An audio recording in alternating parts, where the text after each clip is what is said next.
You might not be big yet, but you still produce a lot of garbage. Did you know that every person in the United States produces almost 4.5 pounds of garbage every day? Whoa! The reason this seems hard to believe is that it happens very slowly. We hardly notice when we put something into the garbage can. If you look at all the things you consume in a day, you might not believe your eyes. In just 1 week, you alone can produce over 32 pounds of waste. 32 pounds! That's like 28 bottles of pop, or 35 boxes of cereal, or 80 boxes of macaroni and cheese.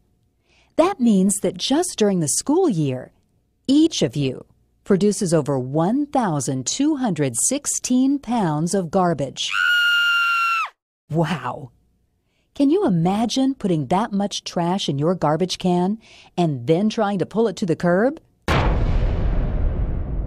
Because we all produce so much waste, we should all understand where it goes and what happens to it. Most of us know that we put things in the trash and then out to the garbage can. We also know that a garbage truck comes to our homes once a week and empties the cans. But does the garbage just magically disappear? Of course it doesn't. So let's find out where it goes. After the big garbage truck picks up the garbage in front of your home, it takes it to the energy recovery facility. The workers at this facility don't think your garbage looks or smells bad. In fact, they're about to change this ugly stuff into a remarkable resource. When the garbage arrives at the Davis Energy Recovery Facility, the garbage truck carefully backs into the receiving bay and dumps its load of waste. The workers at this facility don't call it garbage anymore, they call it fuel, because very soon it will be turned into fire. But more on that in just a minute. When the garbage truck leaves, a great big machine called a front-end loader pushes the fuel into a large pit, where the first step in a remarkable process takes place. High above the fuel pit sits a large crane with an enormous claw. This claw is controlled by a technician who guides it carefully down, grabbing a gigantic load of fuel.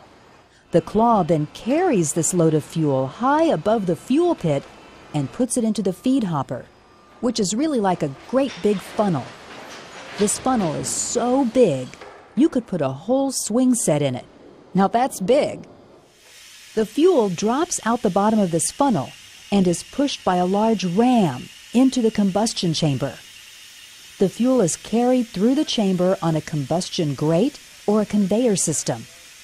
The fuel begins to burn, and outside air or oxygen is added to make a tremendous amount of fire and heat. All the heat generated by the burning fuel heats pipes filled with water above the combustion chamber. The water gets so hot inside the pipes it turns to steam. This steam is then used to turn a large turbine, which then rotates a generator that creates electricity. The electricity produced is then used to power the facility and is also sold to Rocky Mountain Power. You could be using some of the electricity created by this facility in your very own homes. Once this steam produces electricity, it then travels through underground pipes to Hill Air Force Base, where it's used as a source of energy to heat buildings and for use in their cafeterias and hospital.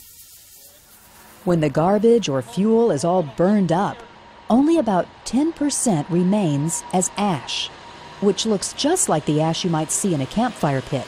This ash is then taken by a truck to the landfill, where the metal in the ash is removed with a very, very large magnet. This metal is then recycled. The remaining ash is then used as cover for other garbage in the landfill. So, for every 10 garbage trucks that enter the facility with waste, one truck leaves with ash. It's an amazing process.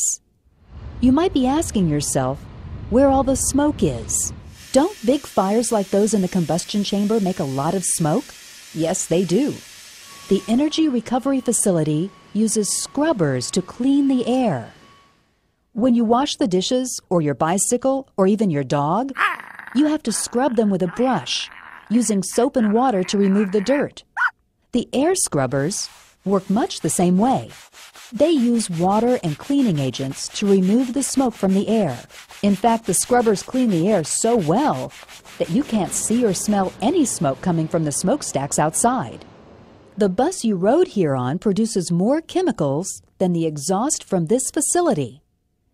The whole process is so efficient that 100 pounds of garbage coming into the facility is reduced to 25 pounds. So garbage coming into the facility looks like this, and when it leaves the facility, it looks like this. Plus, it creates clean energy. Pretty amazing. The Davis landfill is a very important part of our environmentally protective waste management system. One of the most interesting and beneficial parts of operations at the landfill is the Recycle Drop-Off Center. We all can bring lots of recyclable waste to this center, including paper products, plastics, like milk jugs and detergent bottles, aluminum cans, steel, glass, and cardboard. These recyclable products are pressed into large bales and taken to other manufacturing facilities where they are once again made into useful products. Another great part of this facility is an area where you can drop off household waste. Anything delivered to this location that is deemed usable is placed in the reuse shed at the same location. People are invited to take these items and use them as needed. This eliminates a lot of waste from entering the landfill. Another awesome thing about this facility is that it's operated in part with wind and solar power. A lot of green waste like grass, leaves, and tree branches are brought to the landfill. Instead of being buried, we actually make them into dirt. Yeah, dirt. It's a process called composting. We combine all this green waste together and then allow it to decompose. When it's finished, we have a product called compost. Compost is added to the soil on farms, gardens, and flower beds. It makes things grow strong and healthy.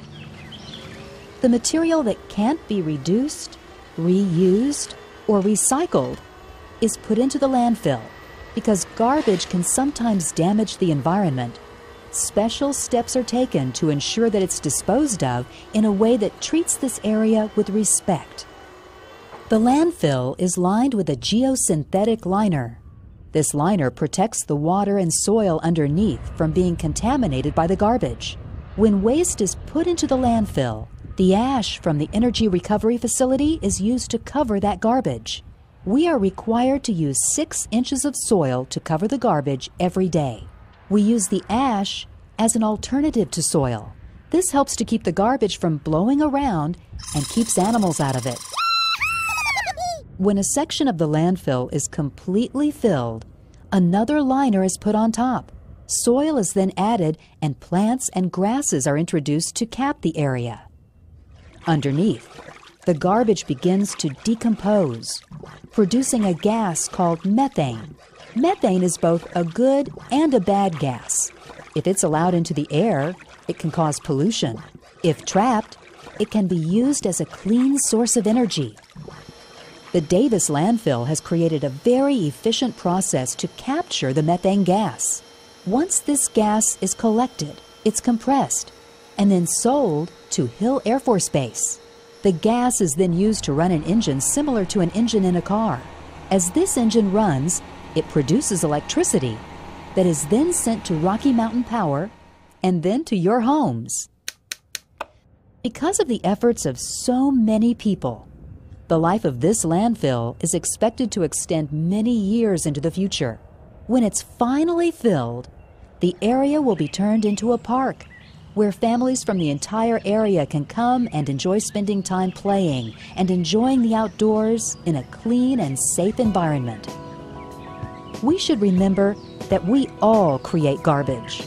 Therefore, it's the responsibility of everyone to do the best we can to reduce, reuse, and recycle as much as we can. If we do this, we will continue to enjoy a clean environment where we can learn and grow. Thank you for taking time to watch this video presentation. And remember to do the best you can to keep our world clean and healthy.